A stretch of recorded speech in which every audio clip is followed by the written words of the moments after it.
এই লাইন আপটা যদি আপনি ফলো আপ করতে পারেন এক্সাম হলে বা আপনার প্র্যাকটিসের টাইমে, মকের টাইমে, তাহলে আইএলটিএস স্পিকিংয়ের পার্ট 1-এর এই যে কোয়েশ্চেন্সগুলো, এর অ্যান্সারগুলো যেতে আপনি কখনোই প্রবলেম বা প্যারা ফেস করবেন না। IELTS Speaking Part 1.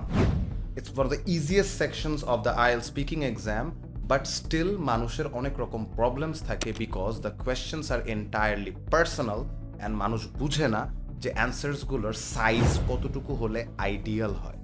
যেমন ধরেন আপনাকে স্টার্টে যদি কোয়েশ্চেন করে হোয়াট ইজ ইউর নেম, এই অ্যান্সারটা যেটা আপনি দিবেন সেটা রেকর্ডেড ঠিকই হচ্ছে বাট মার্কড হচ্ছে না। তো you can answer with something like my name is Mahir Shahriar and you may call me মাহির।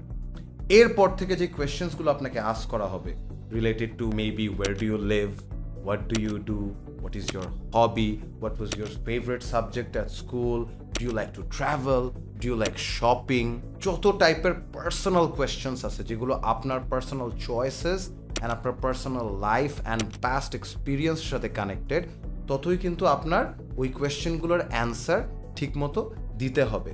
এখন অনেকেই আমাকে বলে যে এই অ্যান্সার্সগুলোকে আমি মেমোরাইজ করে রাখবো কিনা।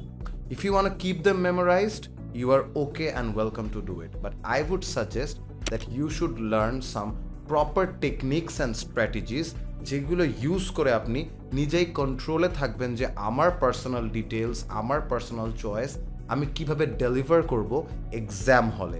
এই লাইন আপটা যদি আপনি ফলো আপ করতে পারেন এক্সাম হলে বা আপনার প্র্যাকটিসের টাইমে, মকের টাইমে, তাহলে IELTS স্পিকিংয়ের পার্ট 1-এর এই যে কোয়েশ্চেন্সগুলো, এর অ্যান্সারগুলো যেতে আপনি কখনোই প্রবলেম বা প্যারা ফেস করবেন না। If you keep the right size in mind and maintain your answers in a proper rhythm, you will get a very good band score in part 1. If you want to know in details about how to approach part 1, the related techniques and strategies, do follow our YouTube channel, subscribe to it, follow our playlists on English speaking. আমি নিজে কিছু IELTS এর mock exam নিয়েছিলাম কয়েকজনের এবং সেগুলোর video করেছি, আপনারা ওখান থেকেও কিছু টিপস পাবেন। আপনি আমাদের IELTS স্পিকিং এর ওয়ার্কশপ দেখতে পারেন যেগুলো ফ্রিতে অ্যাভেলেবল আছে ইউটিউবে, and do follow us on Facebook. Wish you all the best.